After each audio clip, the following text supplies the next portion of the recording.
The Zenthari war beast stood 12 feet tall, covered in scales harder than starship armor, with claws that could shred plasteel.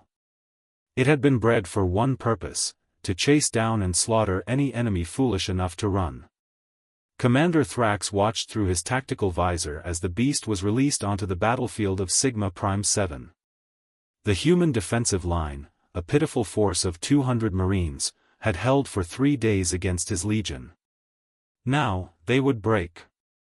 "They'll scatter," Thrax predicted to his subordinates. "The war beast has never failed. Once it tastes first blood, their courage will crumble." The beast charged, its roar shaking the ground. Thrax waited for the humans to break formation, to flee in terror as every other species had done. Instead, something impossible happened. The humans started running. Not away. Toward it. Lieutenant Sarah Chen felt her heart hammering as she broke into a sprint, her combat boots pounding the scorched earth. Around her, her entire platoon did the same, forming a loose arrow formation as they accelerated toward the war beast. "Persistence protocol," she shouted. "Stay on target." The Zenthari didn't understand what they were witnessing.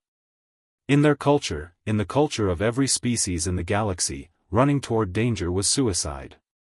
You either stood your ground with superior firepower or you fled to fight another day. But humans had evolved differently. For millions of years on a death world called Earth, humans had been persistence hunters, creatures that ran their prey to exhaustion, that never stopped, never quit, that could maintain a chase for hours or even days until their target collapsed from heat exhaustion. The warbeast's first swipe caught a Marine, sending him flying. The formation didn't break. They kept running, kept coming, their faces set with grim determination. Chen dodged a claw strike, feeling the displaced air rush past her face. She didn't stop. None of them stopped. The beast killed 3 more Marines.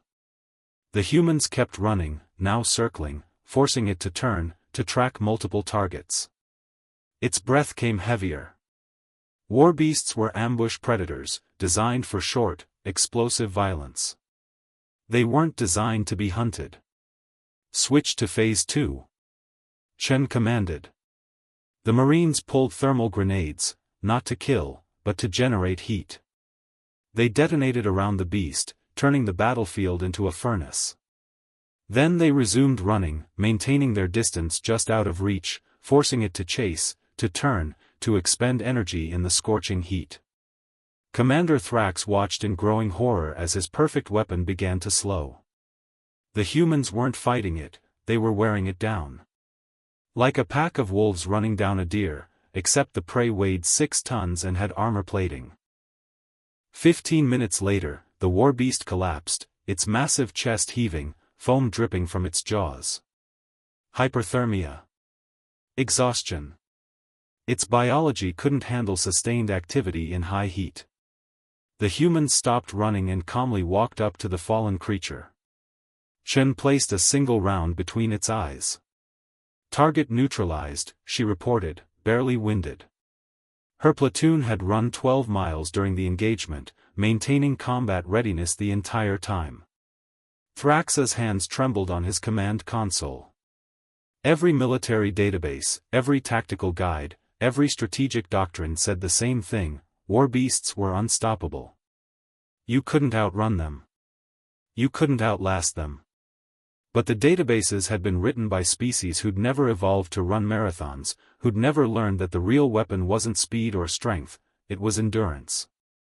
"Commander," his aide whispered, "they're still running. Toward our position." Thrax looked at his tactical display. The human force hadn't stopped. They were advancing, jogging steadily across the battlefield, their formation intact, barely slowed by the engagement. They just killed his warbeast as a warm-up exercise. For the first time in his military career, Commander Thrax gave an order he never thought he'd speak: sound the retreat. Now. Because he finally understood the terrifying truth that would soon spread across the galaxy: when humans start running toward you, it's already too late.